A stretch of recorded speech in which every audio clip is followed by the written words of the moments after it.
Hey everyone, and welcome to the channel. If we are new to one another, my name is Jamie. Today we're checking out the Apple 4K TV that was released in May of 2021. Now, like most Apple products, I had to really talk myself out of purchasing this one, and the surprising part was that I was successful. But here it is anyway, and that's because it was a gift, so it does not count. But in all honesty, there weren't too many upgrades in the hardware itself. But if you are looking for an Apple TV for another room, or if you don't already own one already, I really do recommend this device. And with all of that said, let's just go right ahead and get started. Happy holidays!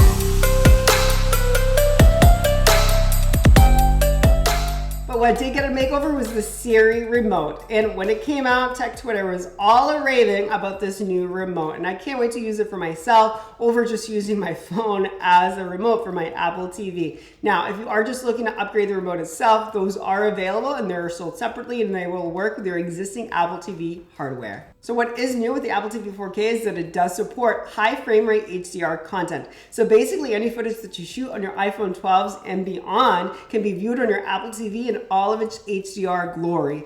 And with this new generation of Apple TV, you are able to calibrate your television to get the most color accurate viewing experience, and I can't wait to try it out. So let's go ahead and check it out, and especially let's check out that new remote. No little pull tab here.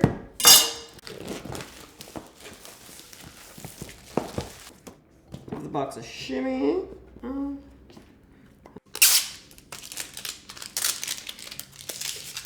Here it is, the Apple 4K Siri 2.0 remote. Wow, it has a definite feel in the hands, that is for sure.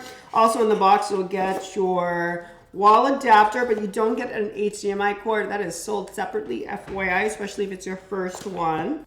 Now this remote is really giving me throwback iPod wheel vibes, and for you kids out there that don't know what that is, pretty much you're able to use both touch as well as press gestures on this wheel here to navigate throughout your TV. They've also added a dedicated on and off button, a mute button, as well as a Siri button.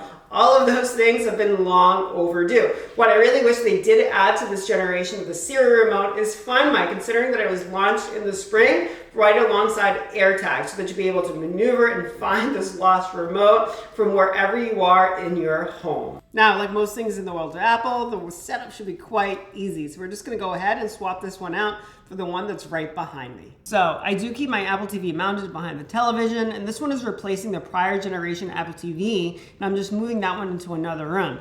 If you are curious, this Apple TV holder is mounted using adhesive.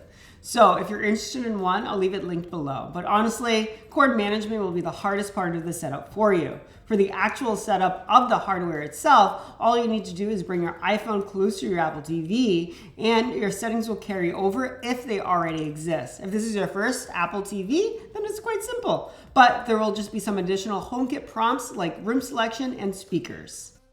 So that's all there is to it. Last year, Apple made it possible to use HomePods as your main speaker output for your Apple TV.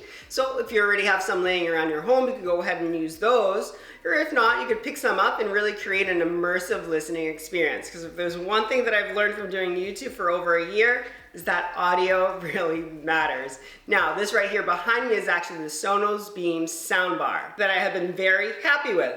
I actually purchased this prior to the rollout of the HomePod feature, but nonetheless, Sonos products do seem to play nice with HomeKit and AirPlay. But also, if you don't want to disturb those around you, you can watch your content via Apple TV and all of your television glory, but use AirPods as your main listening device and not disturb those around you, and really take advantage of spatial audio. Now, you might already find that your TV already has an Apple TV app installed onto it, and that's great because you'll be able to take advantage of all of Apple TV Plus's content, such as their TV shows, movies, and more. But what we're going to take advantage of is the hardware itself. We're going to use the hardware in the front of our iPhone to get the most color accurate viewing experience. Colors is such a crazy thing because we all have different preferences as far as colors, as far as the saturation of colors, the different hues of colors. So it can get quite complicated, and chances are you viewing me, those colors might not even be accurate either. But we're going to set this TV up to get an accurate color.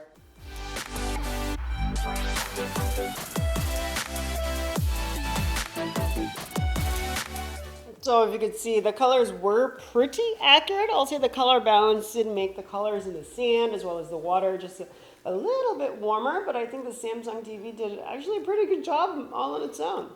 Now your Apple TV also gives you access to Apple Arcade, and I'll be honest, I've not even used my free trial. As far as gaming, my experience is Zelda and Pokemon Go. I know there's a lot more to the gaming world than just that, but that's all the time I got.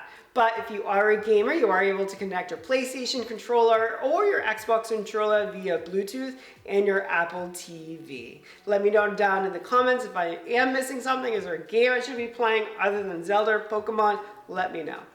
Now, a subscription service that I do take advantage of is Apple Fitness Plus. And no, I don't really take advantage of it with this full screen experience like that's right behind me. Generally, I just use my iPad or my iPhone and that's good enough, but I really should give this a try. All you gotta do is bring your Apple Watch or your iPhone next to the Apple TV hardware like I showed you before, and it'll automatically connect to your Apple TV 4K. Now, if you have not checked out Apple Fitness Plus, again, I do encourage you to check it out and definitely check out some yoga with Dustin right behind me. He really gives those modifications that make it really accessible for anyone and yet challenging at the same time. So there you have it. And of course you can use Siri on your Siri Remote to search for different forms of content, to play different forms of media if you do have Apple Music. And it does have multi-user support so that your content doesn't get mixed up with a roommate. And it does have several HomeKit enabled features. So if you do have a doorbell that's HomeKit enabled, you'll get a live view from your doorbell from your couch. Like I mentioned in the very beginning of the video, I don't think this is a necessary upgrade, but it makes a really great addition. Thank you so much for making it all the way to the end of this video. I appreciate each and every one of you. Don't forget to hit the like button before you go. Subscribe if you haven't. And until next time, I'll see ya.